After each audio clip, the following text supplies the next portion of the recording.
This is Optimal Startup Daily, episode 874, What to Do When You're a Workaholic, by Michelle Schroeder-Gardner of MakingSenseOfSense.com. And I'm Dan, I am your host here, and welcome back to Optimal Startup Daily. Or if you are just discovering this show, or maybe you made the jump from one of our other shows in our network, welcome. This is where I read from the best entrepreneurial blogs that we can find. And with that, let's get right to our post for this Tuesday as we start optimizing your life. What to Do When You're a Workaholic, by Michelle Schroeder-Gardner of MakingSenseOfSense.com. I used to be a big workaholic. At one point, I had my 50-hour-a-week analyst day job.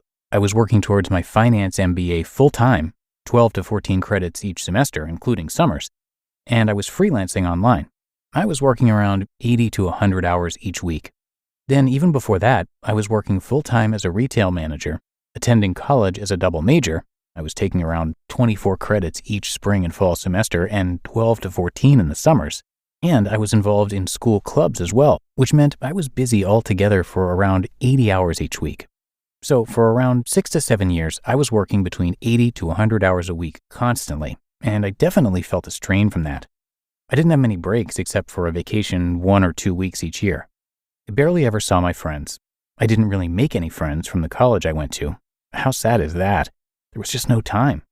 I hardly ever took care of myself. Eating healthy or working out was not in my vocabulary at that time, and so on. Everything was focused on working. I'm definitely happy with how my life turned out, but sometimes I wonder if I worked myself too hard. I have huge bags under my eyes to show proof of the many sleepless nights I had. I also know that I worked hard during those years as a way to not think about how my dad passed away when I was 18, which I know is not healthy. Being busy 100 hours a week meant that I never gave myself time to deal with what was going on. Being a workaholic isn't always bad, though. You're probably a good worker and you just want to succeed in life. However, is there a line between being successful and being a workaholic? You might be a workaholic if 1. You always work on your lunch break. 2. You always take work home. 3. You work on vacation. 4. You work a lot. 5. You never see people that you love. 6. You do nothing else besides work. 7. You can't sleep because all you think about is work. 8. You have no hobbies except for making money. Or 9. Others say you work too much and are complaining about you. Here are things you should think about if you are a workaholic. 1. Do you know why you're a workaholic? First, you need to think about why you're a workaholic. If you are trying to get out of debt, then a little bit of workaholicism may be needed if you want to get out of debt quickly. However, if you're a workaholic because you are trying to escape problems in your life, you are afraid you're going to lose your job. I have a friend who was recently diagnosed by a doctor with a disorder because they were so obsessed about losing their job even though they're a great worker, or something else, then you need to reevaluate what's going on and try to find a better solution. 2. What's more important to you in life? Is there something else in life that you would rather be doing instead of working every single minute that you're awake? Maybe you want to start spending time with your family, more time with your friends, being more healthy, volunteering, and so on. You need to find a way to work the things that you love into your life. 3. Have a schedule. If you don't already have a schedule that includes other things in life besides just work, then you need to create one, a realistic one. You need to find a way to put down your work at a certain time so that you can do other things in your life as well. For example, if you often find yourself working when you get home from work, you may want to create a schedule that says, starting at 6 p.m., work is over for you. 6 p.m. marks when you can start enjoying yourself. You can eat dinner with your family, read a book, and so on. You need to find a way to put fun things in your schedule because that may be the only way you let yourself do them. 4. Think about outsourcing. Is there a service you provide that you could outsource? Maybe you don't do it as quickly and someone else could do it more quickly. Or maybe you could outsource a service and then focus on other things so that you can increase your revenues. Outsourcing can be a great way to find more time for yourself.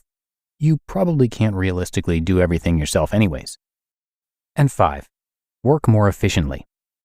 When you are working, you should try to eliminate all distractions. Turn off the TV. Turn off any music if you find that distracting. Work in an office. Close your social media accounts while you're trying to work, and more. Also, are you good at multitasking? If not, then you should stop. Most people are not good at multitasking, and all it means for most people is that you're spending extra time doing something when you shouldn't.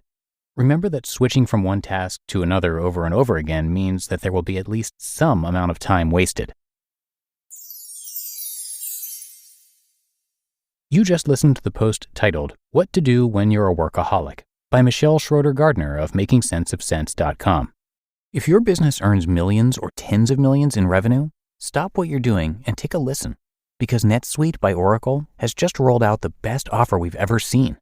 For the first time in NetSuite's 22 years as the #1 cloud financial system, you can defer payments of a full NetSuite implementation for 6 months. That's no payment and no interest for 6 months. 33,000 companies have already upgraded to NetSuite, and it's #1 because they give your business everything you need in real time, all in one place. And the confidence that comes with having all of your information in one place really helps to streamline decisions, saving you time, money, and energy, all thanks to NetSuite's amazing offer. If you've been sizing up NetSuite to make the switch, then you know this deal is unprecedented. No interest, no payments. Take advantage of this special financing offer at netsuite.com/startup, netsuite.com/startup, to get the visibility and control you need to weather any storm. netsuite.com/startup. And thank you so much to Michelle. She created Making Sense of Sense to keep track of her financial progress, help readers improve their finances, and help her own personal finances as well. One example, due to this, she was able to pay off $38,000 in student loans in 7 months. At one point, Michelle lived in an RV touring North America, and these days she lives on a sailboat. She and her husband sold their house and became full-time travelers.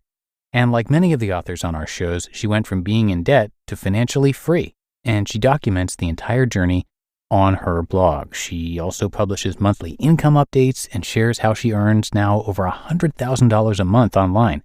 She's pretty open about it, so you can check that out and learn about her business. Again, her site is makingsenseofsense.com.